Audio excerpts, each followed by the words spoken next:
So, I'm sitting here waiting for my bus to come, and I have some thoughts about everything. There's a little irony here when it comes to artistic creation and the artist himself or herself. And the irony is that, well, as an artist, as a creator, you do something, you make something, you create something, and you're supposed to like the thing that you're making, you're supposed to love the thing you're making. It's an extension of yourself. At the same time, throughout the time, as much as I can remember, as much as history has documented, generally speaking, artists have hated themselves with a burning passion. Let me try to explain this a little better. I'm sorry for the street noise.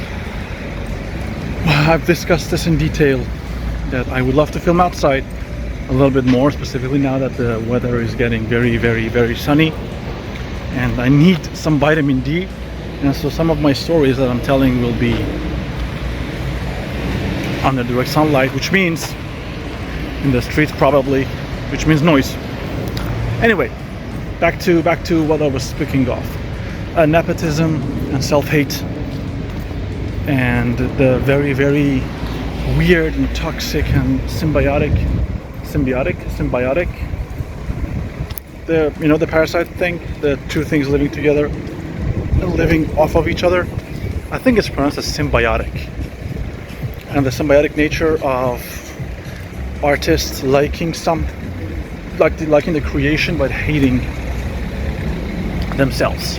Now, the reality is, these days I've been feeling, well, these months, I've been feeling a whole lot more creative and within the mood of doing art stuff, making music, writing poetry, all of that jazz.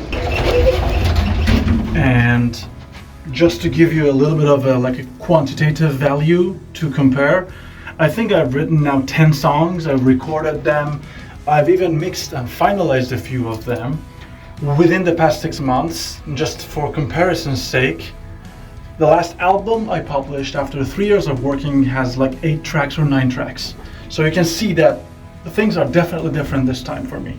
So the real problem here is I have written a lot of stuff which is almost probably double or triple the amount of music that I would normally write and create within the same time frame, and I don't understand. I hate everything, and then I love everything, and then I listen to them back and I realize, no, this needs just a little bit of touch, and I go for a little bit of touch, and then the whole result becomes a different song and a different project.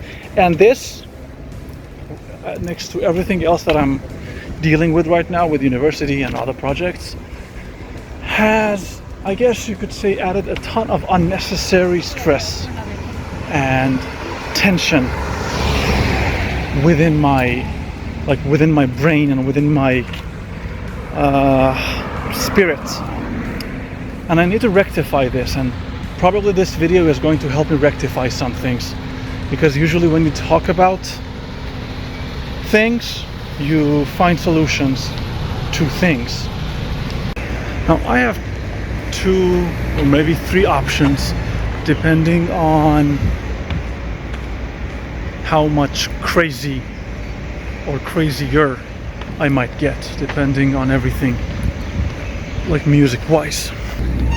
The first option is to release everything I have written all together as a mini album, as B-side, I don't know, as just some projects. That's one thing I can do.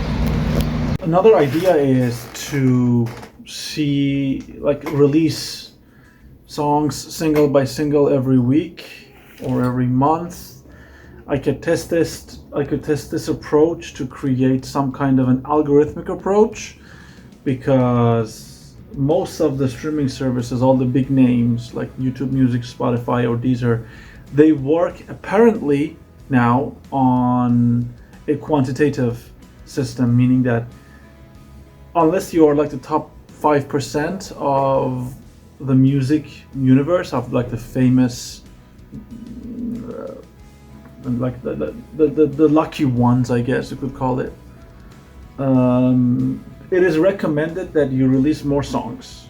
And apparently the quality of the work doesn't matter that much, which actually does throw a gigantic wrench in my system, if you can call it that, because I kind of pride myself on the fact that I believe the stuff that I put out, the stuff that I choose to finally release and publish after weeks and months of working with them, they are like the creme de la creme. They are like the best things you can do.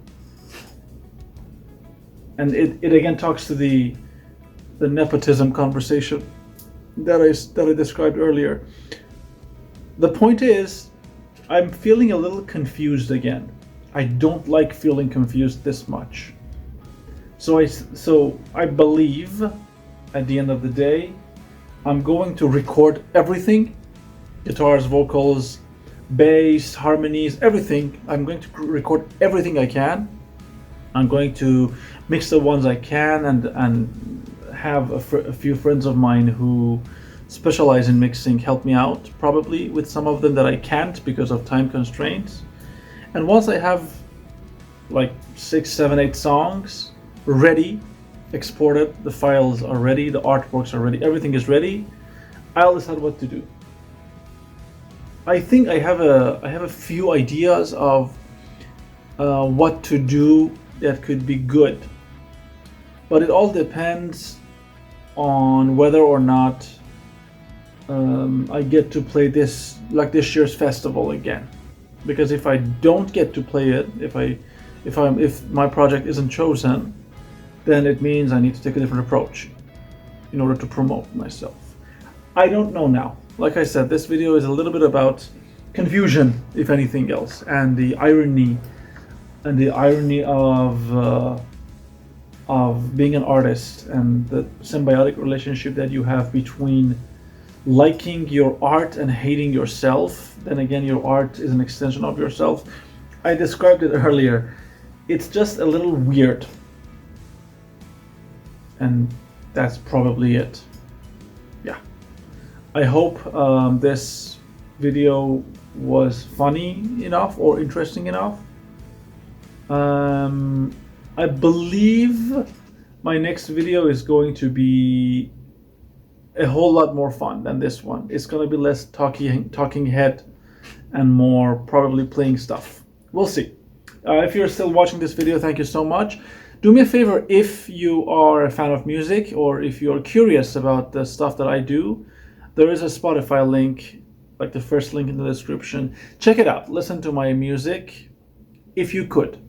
And if you don't have the time, I fully understand. Thank you so much for watching.